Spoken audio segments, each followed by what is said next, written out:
Don Renzo, it's the second conference, Ethics of Engineering Live here in Rome. We're almost finished. How was it? What is your opinion about this conference? But I think that we are maintaining the spirit, the contents and the perspective of the first conference with a new step, and so a very interesting challenge for the future, because we are spending 2 days of really high level of a scientific presentation and discussion, but also a very interesting dialogue among the scientists and so the participants of the panels and the people.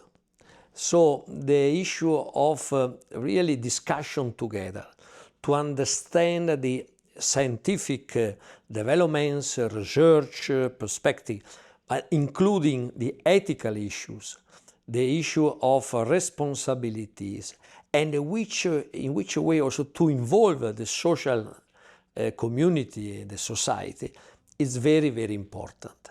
And through our panels, we are able to create this really interdisciplinary, transdisciplinary approach. It's not a parallel section or to create a dialogue only inside the scientific community or only inside the bioethicist.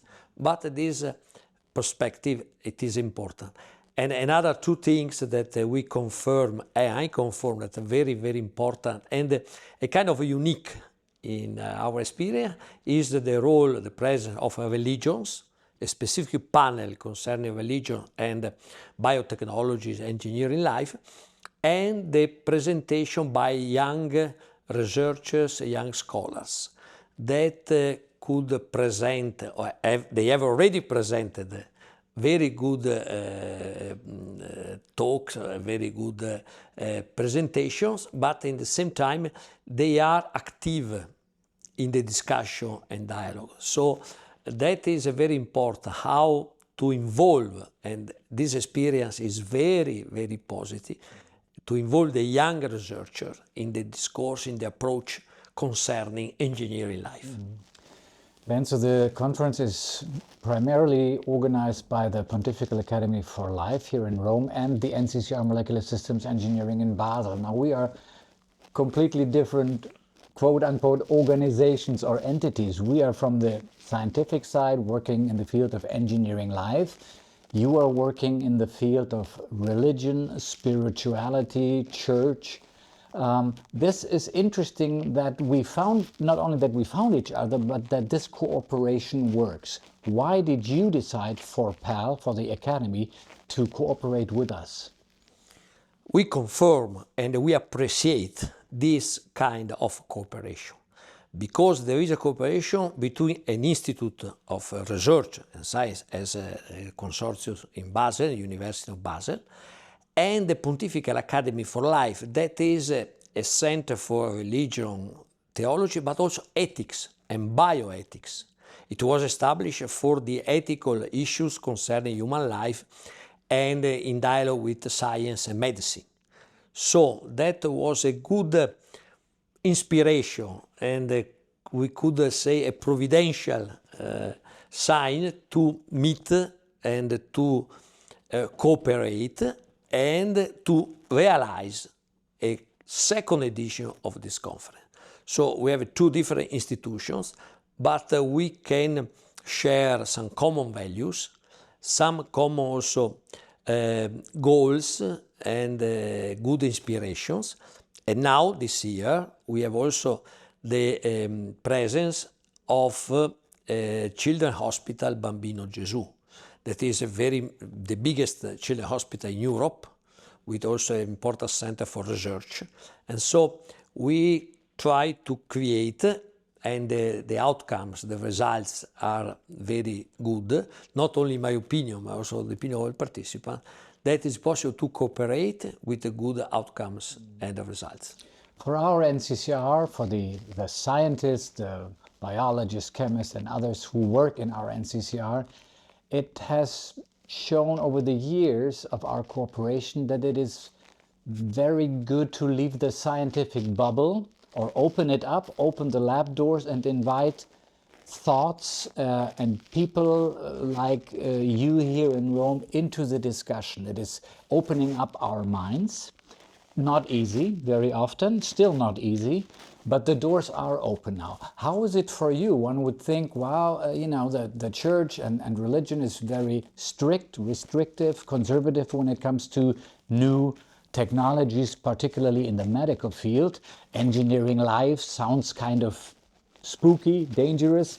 But what are your thoughts on this cooperation and on the science? No, okay, of course we come from the Catholic Church, but it is true then that when the Pope established the Pontifical Academy for Life 30 years ago, the issue was to create an academy.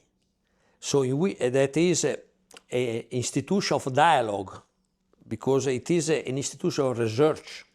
It is an institution that is cooperating with other centers, universities, realities, to understand the new problems, the new challenges, and to enter in the dialogue and debate, developing the ethical criteria to manage, to create a responsibility, to cooperate with the development of guidelines, other issues in the society.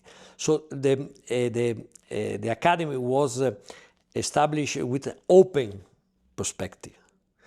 For this reason, it's a kind of institution that prefer to cooperate with other universities or institutions, because we recognize that we have a Catholic inspiration, some ethical principles, and so. But we understand that for new problems, new development of science, technology, concerning also the engineering life and the new possibilities, we need to discuss together. To understand the problem and to define together the ethical criteria to create moral responsibility for that. So this cooperation between the Pontifical Academy for Life and the NCCR Molecular Systems Engineering in Basel has been very fruitful for both sides, as we've heard. And I think we all are looking forward to more projects in the future. We are thinking about a third edition of this international conference, possibly in 2026, but we'll see, right? Yes, we'll see, but we like to plan, because we are following life, and so we maintain our perspective for the future, and we maintain hope, and we like to think what to do for the future. Don Renzo Pegoraro, Chancellor of the Pontifical Academy for Life, I thank you very much. Thank you very much.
Ooh.